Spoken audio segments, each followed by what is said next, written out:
Praise the Lord, and hello everybody. My name is Evan. This is my wife Ashley, and we are so excited to be back on the Think on These Things podcast here on the Biblos Network, and to have two incredible men of God with us today, Pastor Jonathan Vasquez from Potts Camp, Mississippi, and Pastor Nathaniel Urshan from right here in Durham, North Carolina at FPC. And we're so thankful they've allowed us to use the Biblos Network studio, and man, what a beautiful studio it is. Man, we're excited. It's wonderful. We just got into it, and a lot of the credit goes to Brother Spencer Jordan, who helped put this together, and the hard work he's done. And it's been good. It's been good for Biblos English, for Think on These Things, and for Biblos Espanol. Yes, sir. And we're very thankful to have that outlet. It's one of the things me and my wife said is Pastor Urshan so politely and kind of prophetically in our life allowed us to use this network as a platform to be able to speak on things concerning mental, emotional health in the Apostolic Church. And it's a topic we need to talk about. And so we're going to jump right into our subject, and we're going to all be talking today. And the subject that me and my wife had talked about and thought about and brought up to these two incredible men of God is the subject of resilience in pastors. Because knowing them, knowing their life, they've both experienced hardships in pastoring, and what that can do, the toll it can take to you, on your family, on the church, and they weathered it, and their churches are incredible. They have incredible ministries, and we just want to dive into that today. Yeah, I can't think of a better way to bring this podcast back. We've been slacking for a while. Yeah. I don't think we've given them an update. Now we have a 5-year-old, a 3-year-old, and a 6-month-old. So now you understand why we've been absent for the past couple of months. Yeah, it was a hard pause. Yeah, but this is a great way to come back with a bang. It is. We're coming back with a bang. So what we'll do is the quote or the statistic that really brought this on is Barna Research Group did a study, and it showed that 42% of pastors in the year 2021, this is a cross-denominal study, had considered quitting. And if you look at the top 3 reasons, or top 3 out of the top 5, they have to do with boundaries. So maybe since Brother Urshan, this is your studio and we're here together, maybe you could start us off talking about that subject of boundaries in a pastor's life and in a pastor's family. It's a huge thing in the society we live in. It seems like things are so blurred. Everything, if you step back from even the idea of a pastor, just people have a hard time with boundaries. That's now. Right. It's even more so in the church world. But I think the digital world has made people accessible. Yeah. Cell phones have made people accessible. It's very hard to get away. Yes. You cannot escape the ever-present ubiquitous encroachment of life. Yeah. So boundaries are a big deal, and you have to make it happen. Jesus would go into a mountain apart. Yeah.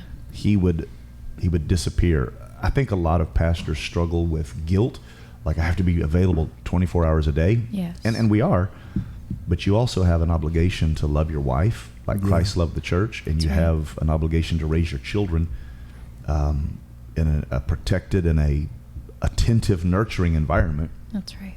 So I don't think you can overstate the need for boundaries. Yeah. In a family. That's right. Brother V?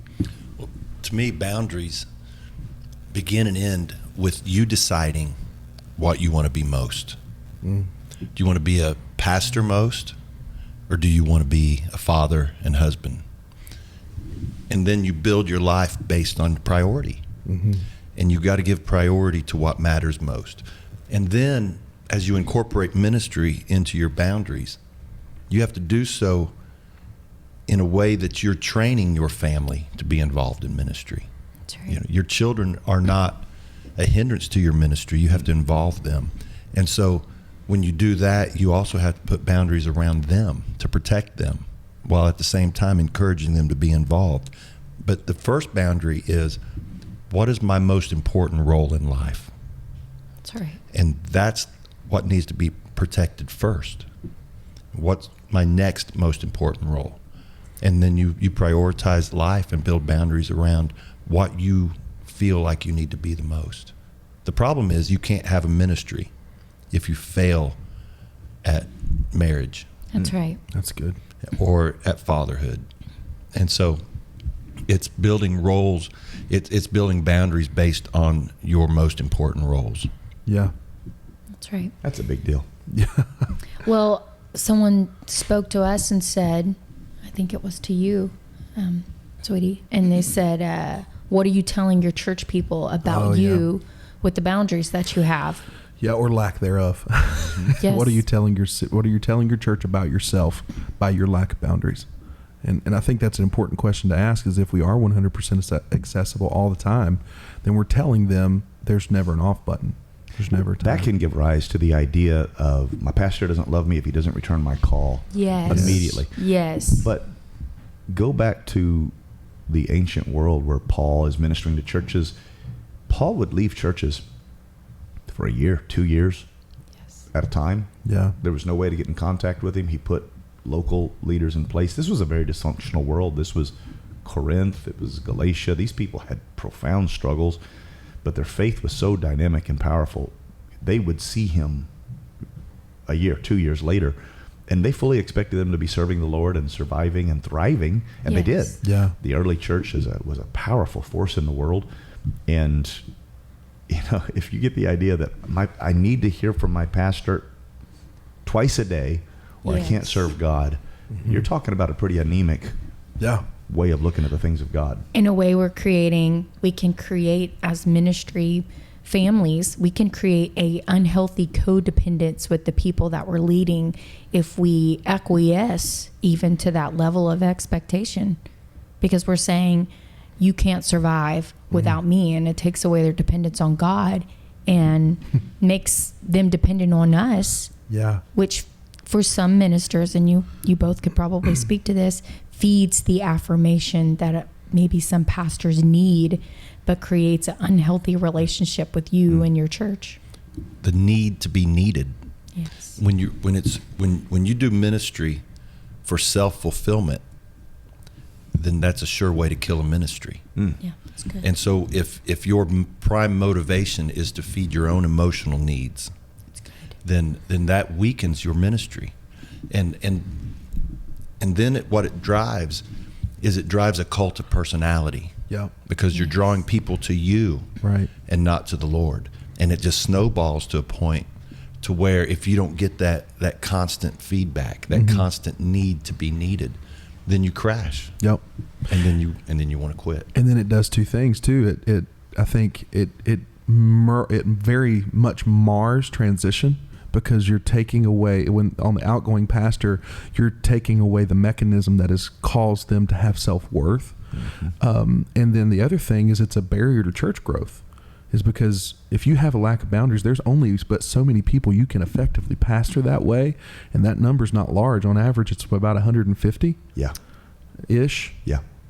60 to 80 is, 60 to 80? I think, the average size of an American church. So I was talking to a horticulturist a couple weeks ago. We were talking about cutting down some trees, and it had to do with spacing of the trees and which trees were valuable, which trees we were going to let grow to harvest later on. He said something to me, and when he said it, I left our conversation and I went straight into church mode. He said, when you go to thin these trees out, you have to be careful. And he said, because when you thin them out, these trees are used to being densely packed, and they never developed the trunk strength and the root system to stand completely on their own. They're used to that buffer being there. So what'll happen is, when you thin these out and all of a sudden they have all this space, a strong wind comes, it'll knock them over. Being able to stand on your own merits creates a tensile strength that when storms come, you'll stand. yeah. Yes. Versus needing constant attention, constant feedback, immediate interaction. I think it's true for both saints and pastors. That's a great point Brother Vasquez brings out about affirmation and personality-driven ministries.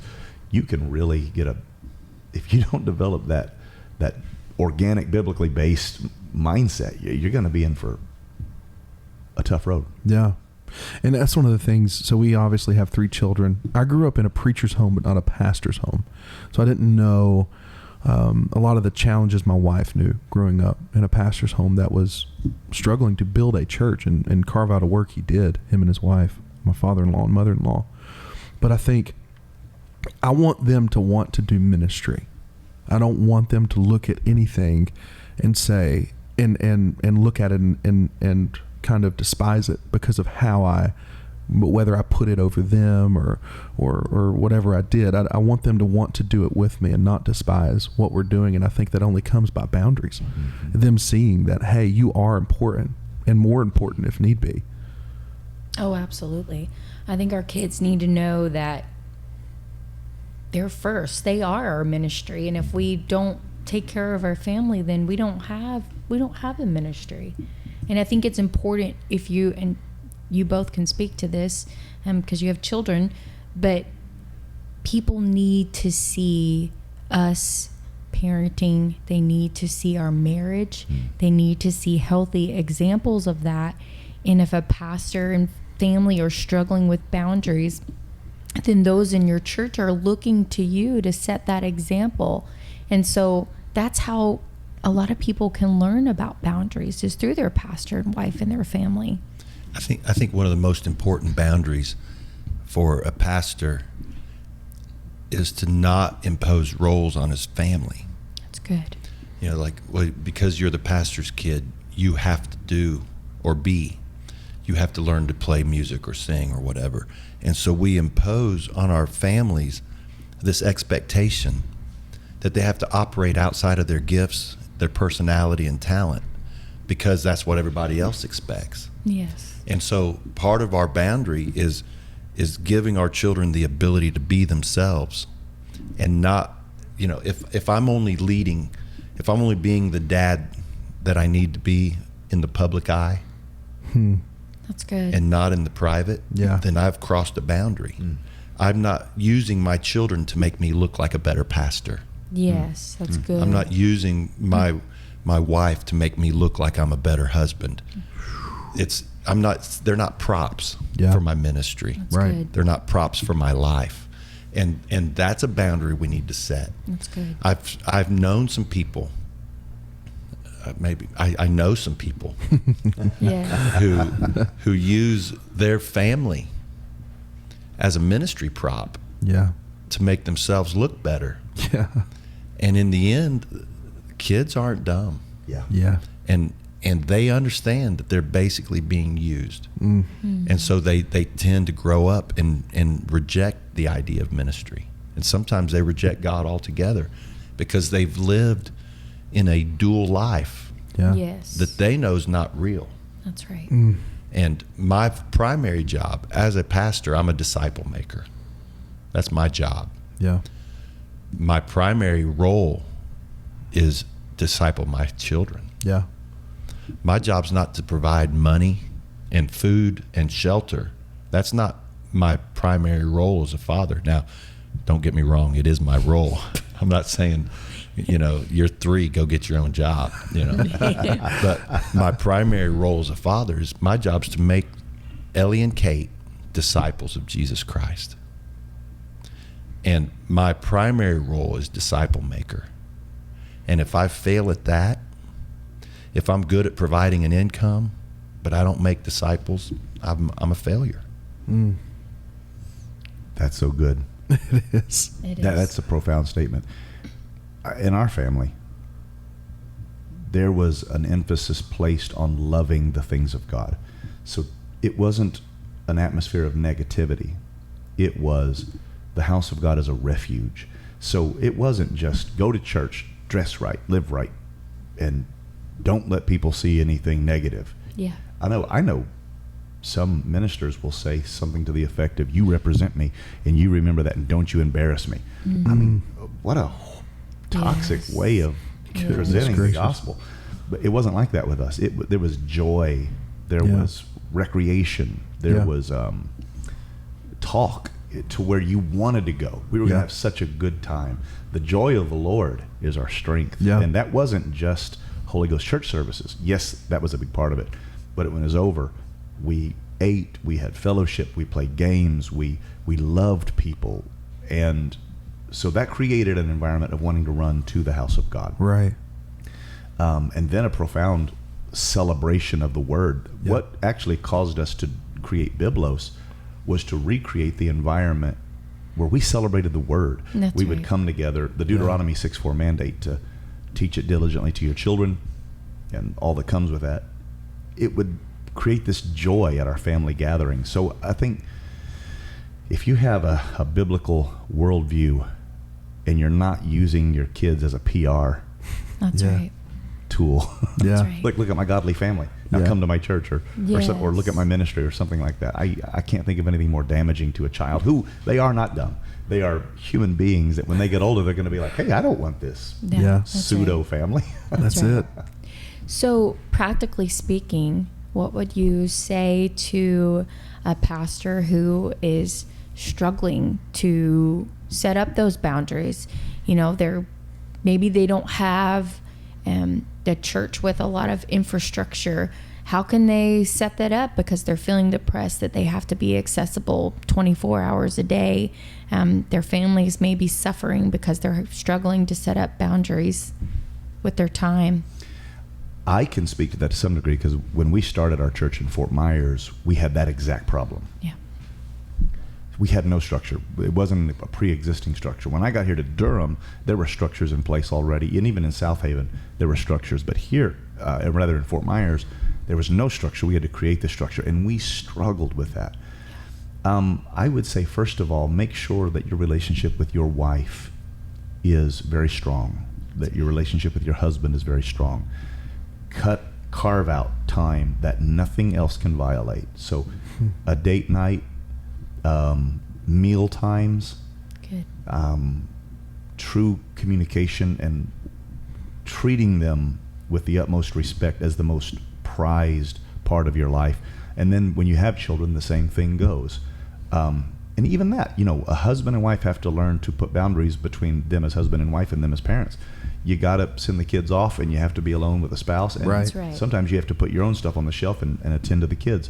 But to be conscientious about that, to be intentional about that on a daily and weekly basis. Right. Daily, meal times are big. Yeah.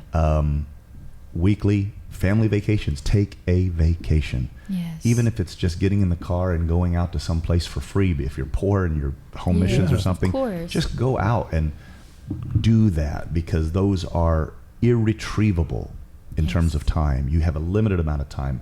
Make it a priority. And that's a microcosm of later on the church. Then you add the church family to that, and Yeah. you have to have those boundaries. That's so good. But don't be afraid to change. Yeah. Don't be afraid to stop and say, okay, the way we've been doing this can't go on. It's not right. Don't be afraid to let your ministry change as your church grows. There's certain things that are vital to a home missions church, just has to happen. It's people are drawn to the pastor Yeah. because he's the whole PR of the church at that initial stage. But don't be afraid to change. Don't be afraid to say, okay, we've done this long and we've got to change it. Yeah. And then be honest. Be Yes. honest with your family. Be honest with your church. I think probably one of the greatest trials I've ever had in ministry came from a standpoint where I was burned out. I was depressed. I was worn out and stressed. And I knew I could not continue in the way I was. And instead of stopping and saying, okay, this is what's going on, this is why we're changing the way that we're going to do stuff. Mm-hmm. I just changed it.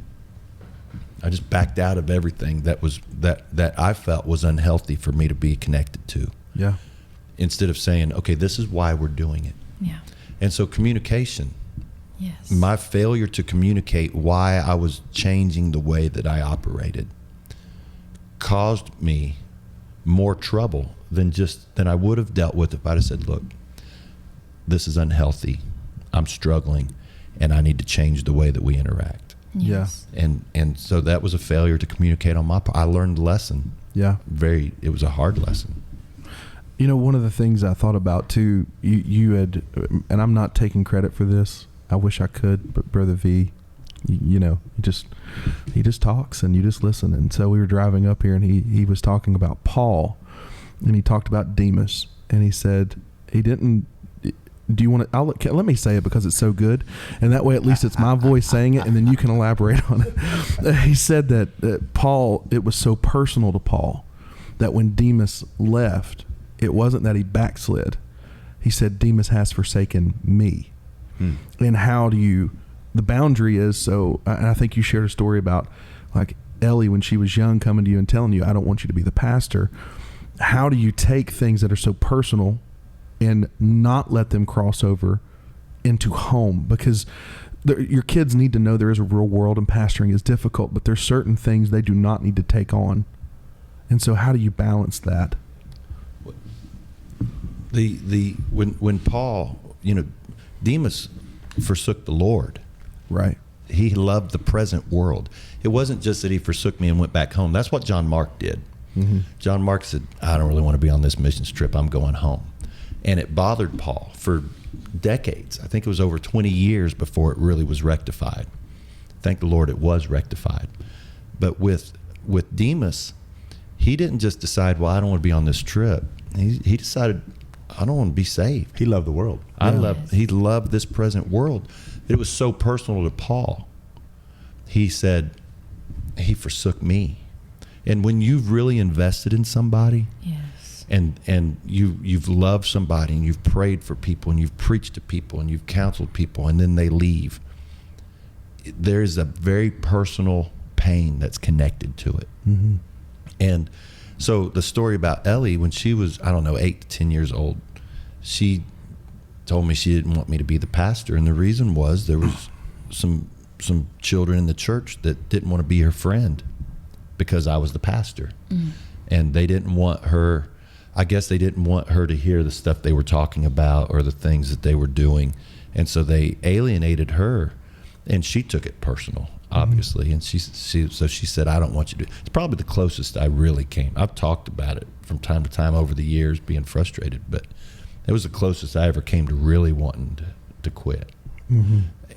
Now, I think she probably wants to pastor the church. And just, I might go to her someday and say, Ellie, I don't want you to be the pastor anymore. That's awesome. But it is personal. When to everybody you minister to, you give a piece of yourself. Yes. And it's hard not to take it personal. You go all the way back. Paul didn't come up with that. It was Samuel. The Lord said, how long are you going to weep over Saul? He didn't reject you. He rejected me. But when you're in ministry, every rejection of the Lord is personal because you're the bridge. And so you cannot have somebody leave the church, even to go to another good church, without it feeling like a piece of you's gone because you've poured out. Poured out. That's right. And it is difficult. How to set the boundary, I don't know. I guess you have to learn how to quit caring so much. Well, or just the projection of that onto your relationship with your kids, right, too. That's kind of, I guess, where I was heading with that, is that there has to be an off switch for your children. Like they don't, that was personal for us. Because the first time it happened, they actually had two guys that moved here to Durham, Mel and Jose. Mm-hmm. And that was the first, I think Jose was the first guy that prayed through to get the Holy Ghost when I became pastor. And so it was, and then I came up here, and I think it was around East Coast Conference time, and then you see him praying and you see him crying, and it's like a dad. Yeah. We're not that far. I'm not nearly old enough to be their dad, but it's like a dad watching their kid, and it's just so personal. But here's the position that, which you and I have talked about, that we don't want to put our families in, is, as when we're involved in ministry, we always say things like, well, we're doing the Lord's work. We never want to put our family in the position of feeling like they have to compete with the Lord. How are you going to win against that? Like, there's no winning with that. Or that they're a hindrance to the Lord's work. They're a hindrance. I could do more if it wasn't for you. I have heard that statement. Yes. I have heard that exact terrible statement. And about their kids. Yes. Oh. The statement was, the work of the Lord would be a lot simpler if my kids weren't in the way. Oh. And it blew my mind that I heard that come out of a preacher's mouth. Oh my goodness. And then he lost all of his kids. Yeah. Well, and don't get me wrong, that like me and my wife, we're in our 30s. I'll just say it like that, because there's no need for me to reveal my wife's age. Oh, because I'm older than you. No, just It's because all good. you don't do that. Gentlemanly thing not Okay, to do. right, Okay, I'm trying to keep yes. our marriage intact with boundaries here. Okay. And so, but like we're getting to that place where we get asked to do more things. And there's been times with a 6-month-old, a 3-year-old, and a 5-year-old that yes, it would be easier to not if you didn't have kids. But that's not what life is about. Like you wanted to have children to bring something into the world that's going to be a legacy that's going to last far beyond you. And small little discomforts of having your children are going to be far outweighed by the amazing memories and things you're going to create with that family. Well, you know, as a pastor, when someone makes a passive aggressive comment, Mm-hmm. you know, they say something as a joke, but you know that there's a little something behind it. Yeah. And all those little things, they become weights. Well, we can do the same thing to our children. Yes. We can speak negatively about the church or somebody in the church or something that happened at the church. And those little things become weights. Every so often, I'll remind my daughters how much of a privilege it is, because they don't want to be on the clock. They don't always want. And sometimes I have to remind them that, you know, there is a cost to be paid Yes. to be in a minister's family. But my kids get to interact with some of the greatest men of God Yes. and women of God that there are. Yes. They get to go places that other people don't get to go. That's right. They get the benefit of ministry. And we can either give ministry a negative light or a positive light. Yes. It's Right. a privilege or it's a burden. Yep. Boy, that's it. And I count it as a privilege. Yeah. I remember years ago, I wish I could remember who said it. It was I was at a conference, and in that conference, one of the speakers, he said, my people, the church people, are not a problem. That's right. They have problems. That's That's right. good. That's good. Yeah. It's just a mindset. Yeah. And it's a privilege to be able to do God's work with your family. I remember one time, Ellie, my oldest, she's 17. She's about to graduate high school. She's sweet and beautiful, and the dream. If I could, as a pastor, if I could have gone back 18 years ago and listed all the things that I would like to have, I mean, they came true in Ellie and Kate. If I could, but when Ellie was, I don't know, she was probably 3 or 4. She was little. I hold her in my arms.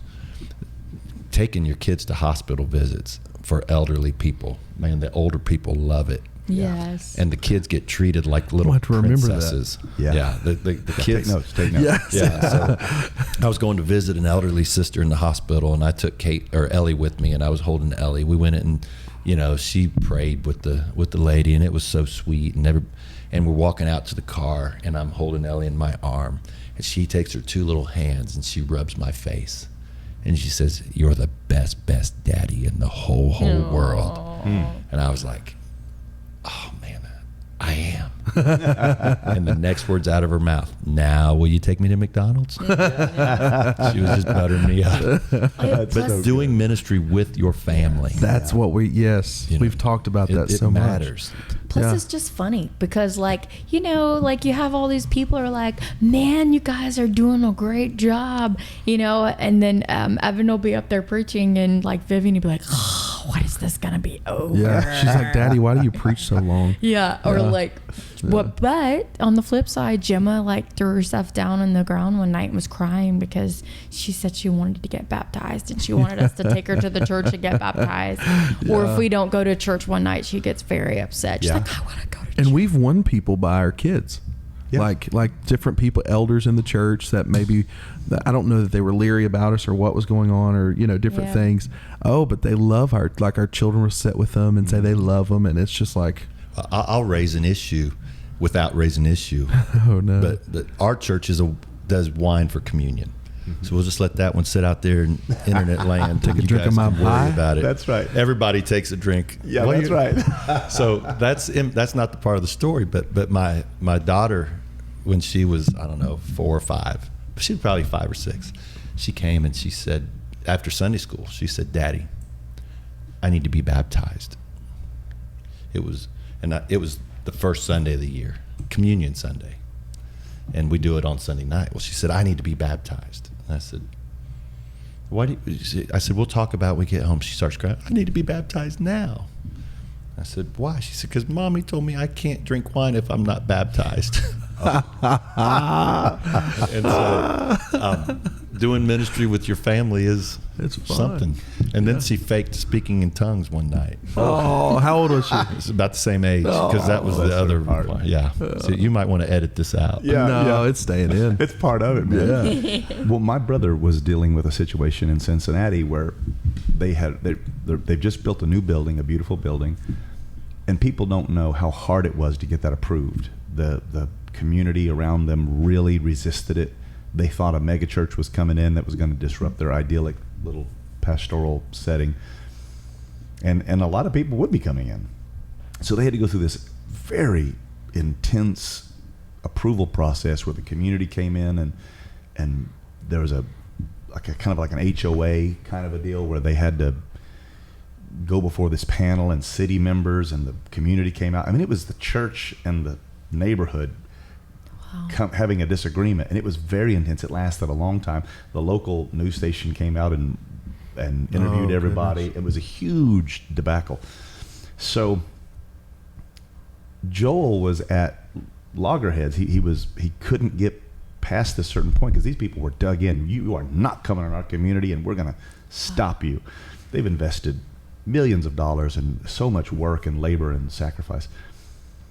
And there was one guy on that commission that was just antagonistic, and my brother couldn't get through to him. And if my brother can't get through to you, something's wrong with you. He's just very personable and intuitive. So they didn't know what they were going to do.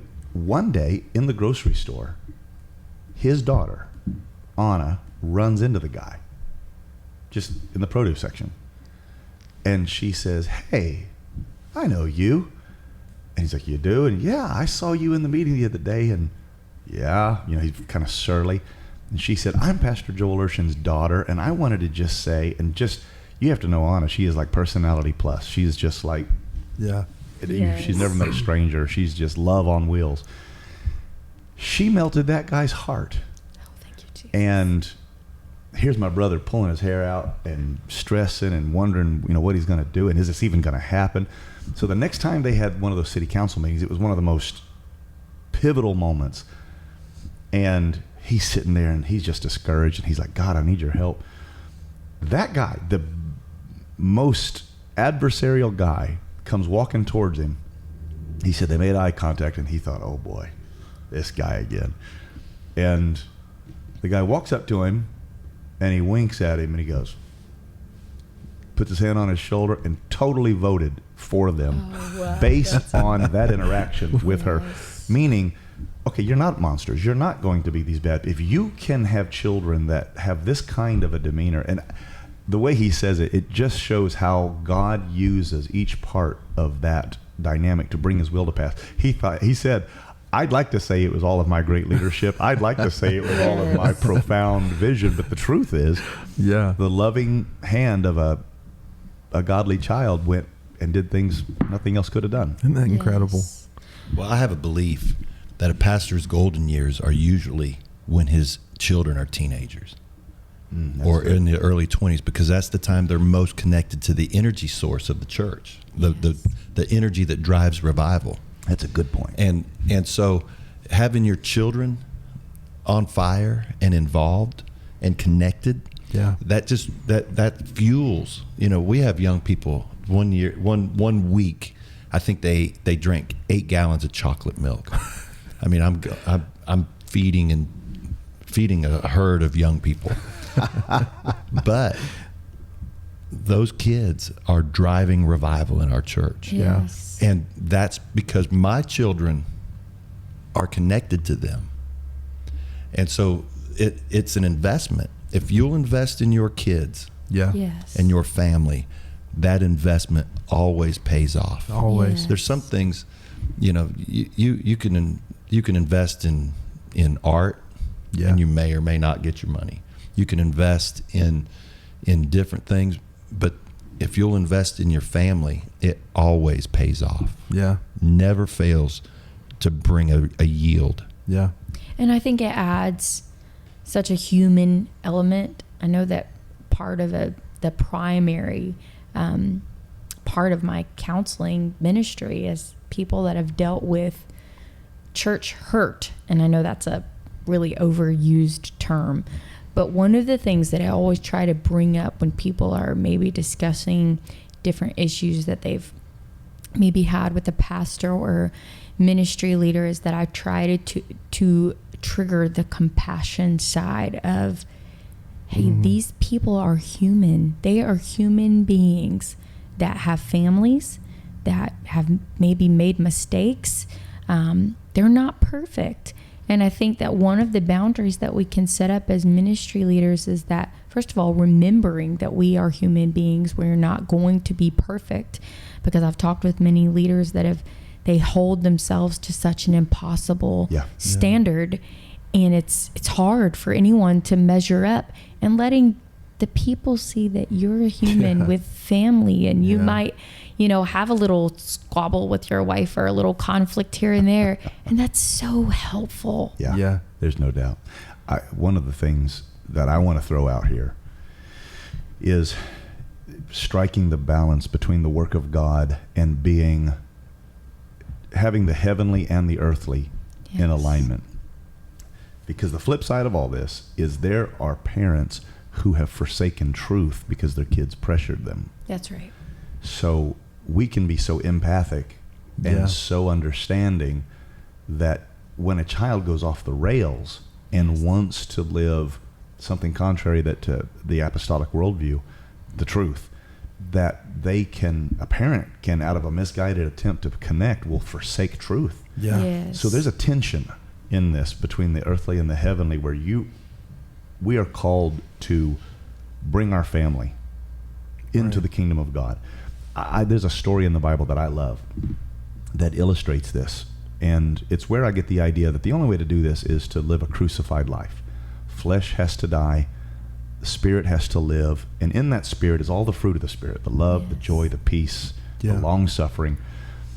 But when the children of Israel received the ark back from the Philistines, the lords of the Philistines have been plagued.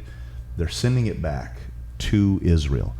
And their test to see if this was of God was to tie up the calves to one side, put it on an ox cart, and then Jerusalem was the other way. And if they would get to the fork in the road and go to the calves, well, then this is just a natural thing. Right. These plagues are naturally occurring. We're just making a big deal out of nothing. However, if the cows go against the natural instinct and turn away from the calves, we will know this is the Lord. So they do it. They get to the fork in the road, and the calves are crying out for their mothers. These are literally what the old King James called milch kine. Yep. They're milk cows. So their instinct is go towards.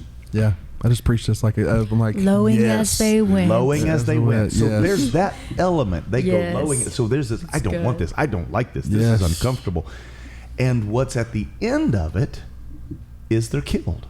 Yeah. They take them, they chop the cart up, they use that for fuel, and they sacrifice the cows on the altar. So when we talk about taking things personal, and where does the personal end and where does the divine begin? Somebody leaves my church, they go to another church. My children are having this struggle. I don't think there is any way to overcome that other than to be dead to our own things. Yes. We have to be sacrificed and give our life on the altar. Yeah. That does not mean neglect. It doesn't mean you Yes. forsake or you somehow put other people over your family. It does mean you fight for that tension of, yes, I'm an attentive pastor, a minister. I am also an attentive father and husband, and I can't be a pastor unless I do those other two things first. Yeah. So, but a crucified life. And that's why, so the milch kind, when they says lowing as they went, growing up, my dad had a couple of cows that gave birth. and the way that they would get that calf to come back to them is they would low, and so as they're going, they're calling out to their kids, but they're still pursuing their purpose, and that's the thing. Like you're saying, it's not sacrificing purpose. You gotta have the principle there that you're going to Jerusalem. You're going, but you might mourn the fact that you won't, like, your children aren't with you now, but you have to keep pursuing that in the hope that they will be. Yeah. And I've seen parents that their children are out of church, and the parents take it so personally, and they feel like, and maybe you both can just speak some words of wisdom here, they almost feel like their ability to do ministry is disqualified because they have a child that has chosen that's good to not be in truth. Yeah. And they feel like they've lost their ability to speak into people's lives because of that. Yeah. Oh, yeah. I've seen it. Ultimately, a child is going to grow to adulthood. That's our job, is to get them there safely and hopefully with a strong relationship to God and to us. What a person does in that moment is independent of anybody. That's right. And your only hope is to make sure that the connection to God is as strong as it can be.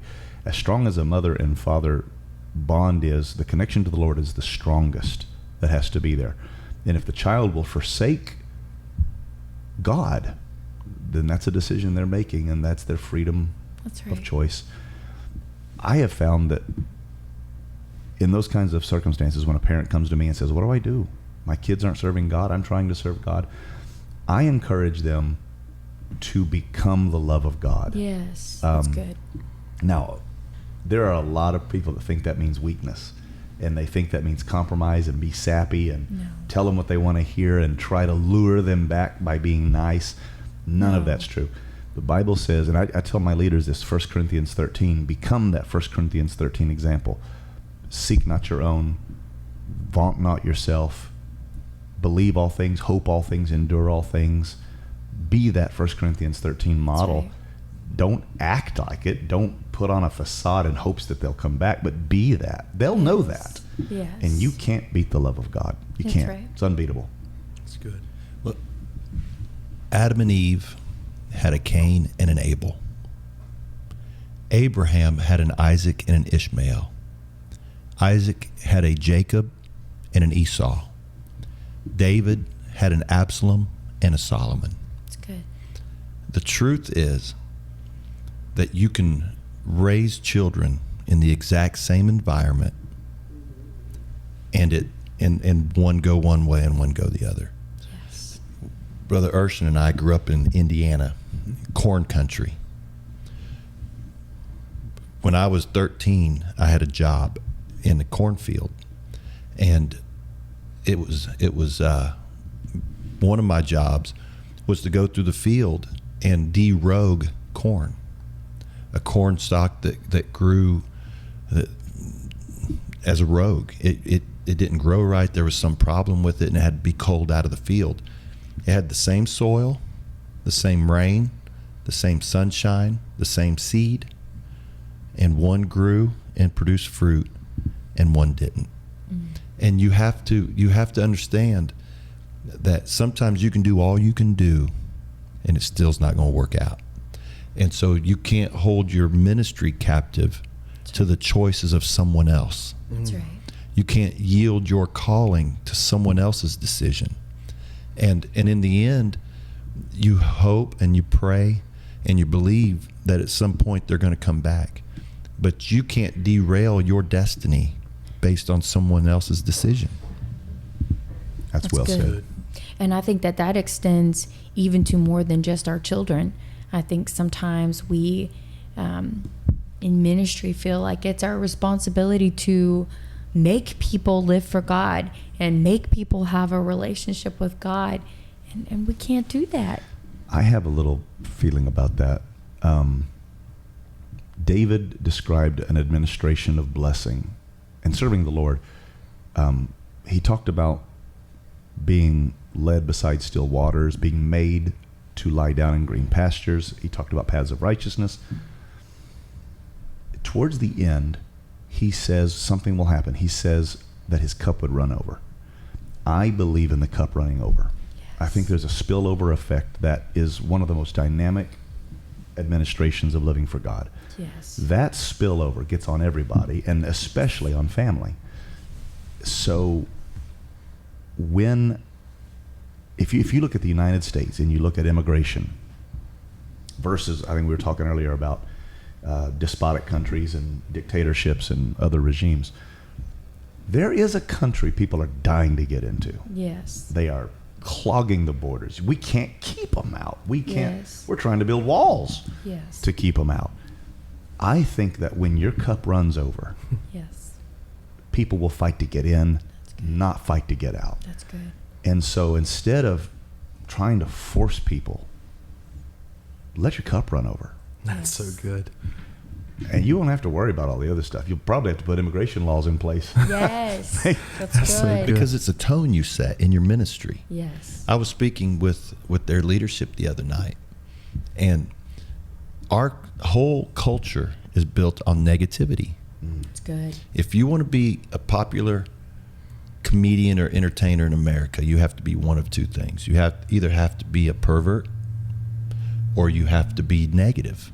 Because comedy, so-called in America, is either sexual in nature or it's insults. And then the whole advertising industry is built on making you unhappy with what you have. Your car's not as good as ours. If you'll buy ours, you'll be happier. Your dish soap's not as good as ours. If you buy ours, you'll be happier.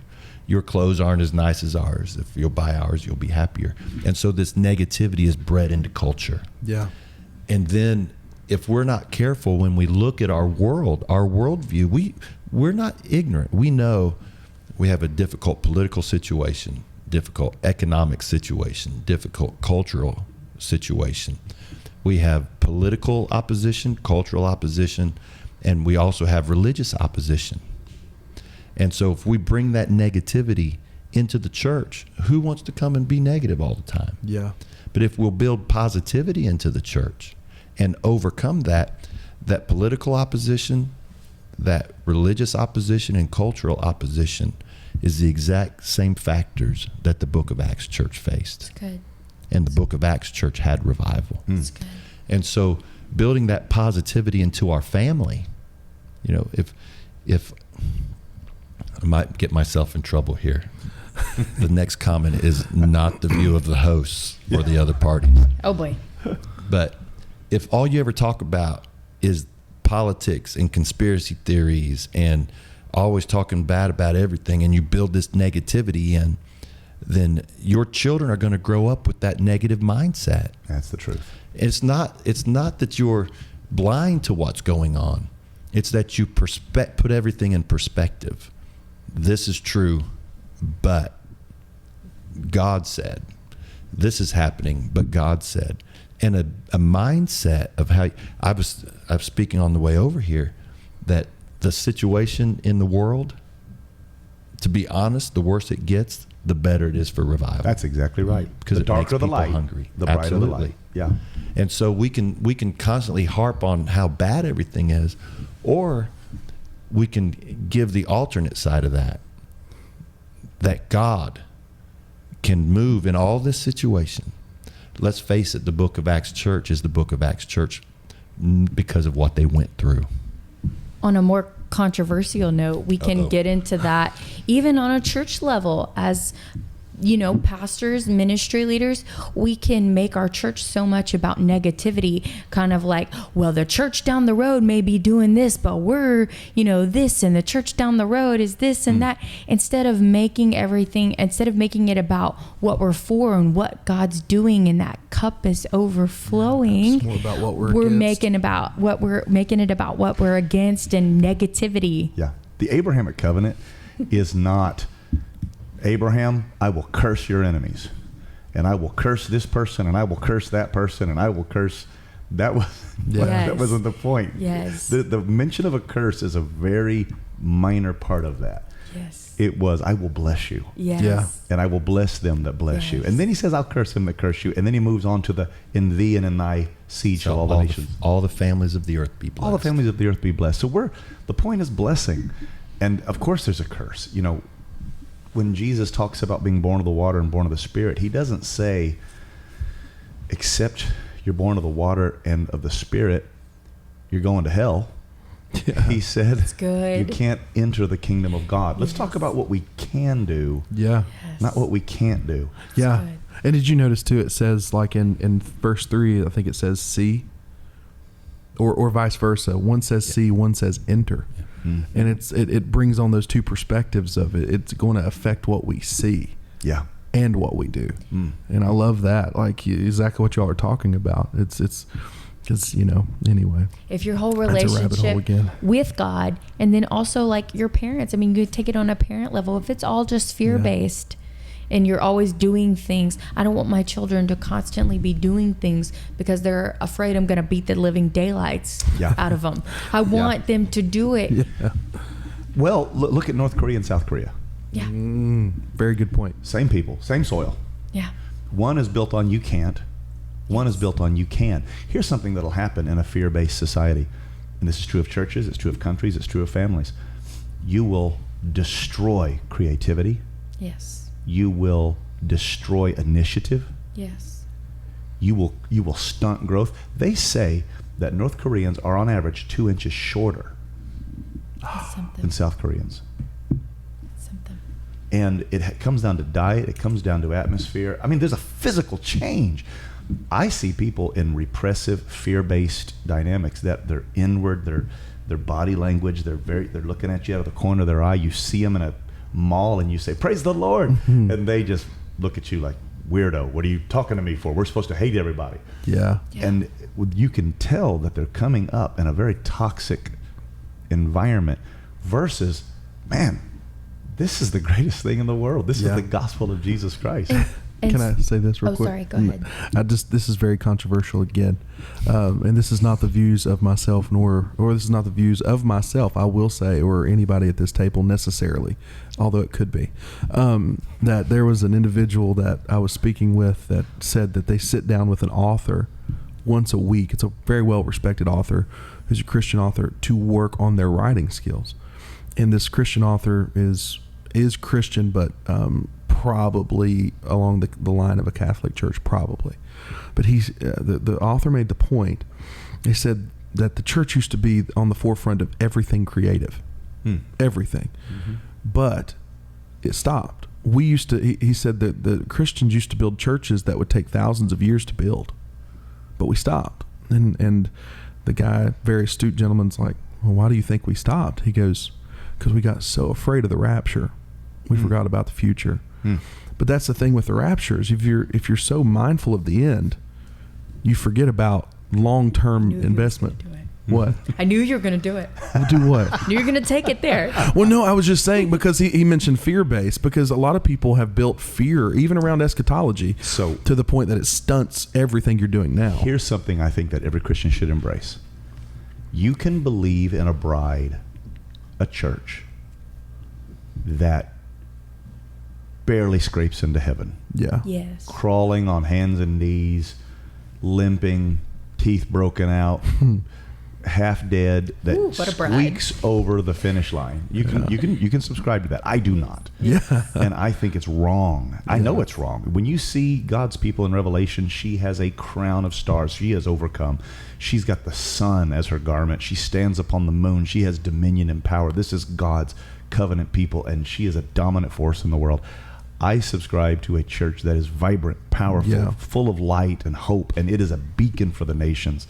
I don't need the Statue of Liberty. I've got the church of the book of Acts, and come unto me. Yes. But Pastor Vasquez preached a message at our church last night, but he make it magnifical. And I'll let him dive into that before we close our podcast down, if you feel comfortable diving into that. Sure. Well, it's a word that's only used one time in the Bible. It's used in Chronicles, 1 Chronicles chapter 22, verse 5, where David said, "Solomon, my son, is young and tender. He's inexperienced. So what I'm going to do," he said, "the house which must be builded for the Lord must be exceeding magnifical." And so I'm going to take responsibility to prepare for the kingdom of God. Well, that word magnifical used one time by the translators into the English version of the Bible, the King James Version. It's as if every other word we've ever used isn't good enough to describe how great the house of God is supposed to be. And so that idea of make it magnifical, make it something that so surpasses everything else, is a mindset that approaches how we go about our service for the Lord. Everything we do, when it didn't just say make it magnifical, it said make it exceeding magnifical.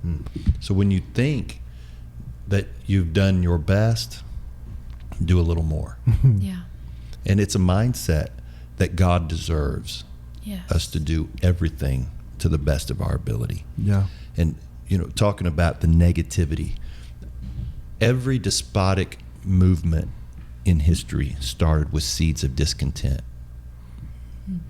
It was negativity that birthed these totalitarian systems. Yeah, Cuba, and I mean, you governments. can look at it, yeah. And so when we build our ministries, when our churches is only about what we're against, Yes. not what we're for, we build seeds of discontent Yeah. into our congregations that almost always will eventually lead to some form of rebellion in somebody's life. That's good. And so there are things we're against. Absolutely. But we're not against them only because we're against them because they take away something that's far more positive. Right. We're against worldliness not just because it's worldliness, but because worldliness robs from us the ability to be free in his presence. That's right. And so we're not against stuff for the sake of being against stuff. That's so good.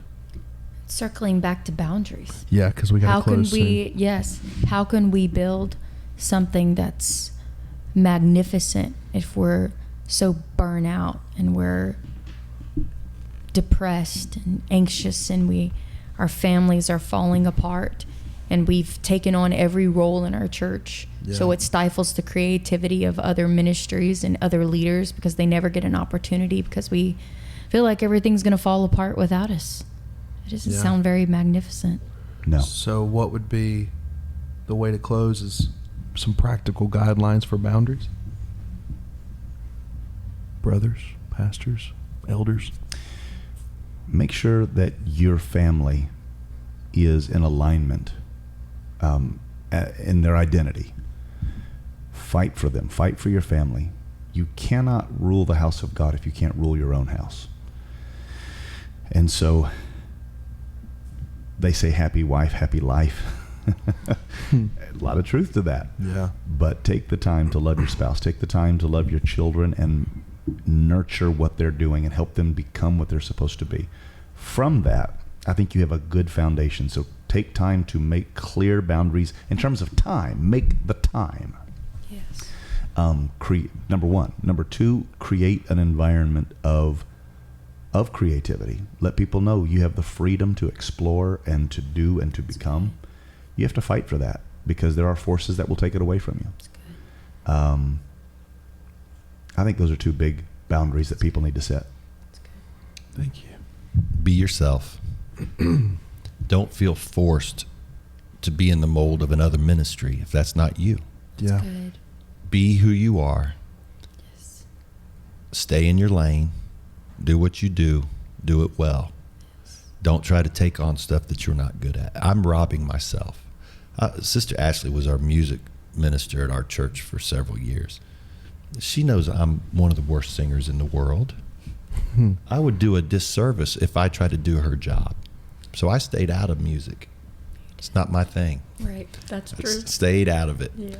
And so stay in your lane. Don't impose things on yourself that take your joy and also rob your benefit to the church. I'm much more useful to our church writing a Bible study than I am practicing to sing a song. Yeah. Yes. Oh, And the second thing is it's simple, it's silly, it's elementary, but learn how to have fun. yes. Learn how to have fun at home. Don't, if it's at all possible, try to leave church trouble at church and have fun. Yeah. Make your home someplace relaxing and fun. My wife is excellent at that. My wife, she's not excellent at fun necessarily because, she's a serious person, but she's excellent at making the home comfortable.